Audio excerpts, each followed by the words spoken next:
اكرم حسني اي حد بيشتغل معاه بيبقى فيه ما بينه وما بين بعض كده كيمياء لطيفه. احكي لي كده، انت واكرم رشحت ازاي للموضوع؟ المسلسل اتعرض عليك ازاي الدور؟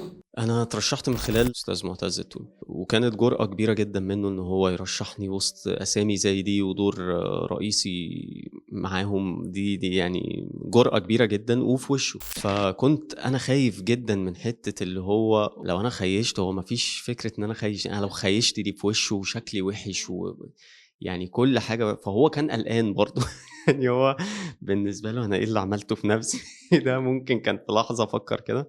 بس لا، الحمد لله الحمد لله، ربنا كده بيطبطب على الواحد يعني، فعدت على خير الحمد لله. زي ما بيقولوا كده، الحلاوه اللي ظاهره على الشاشه دي، عايزه اعرف ايه اللي وراها بقى، ايه اللي مستخبي وراها؟ هو أكرم يا حبيبي جميل قوي، وهزاره من حتت تريح الواحد يعني.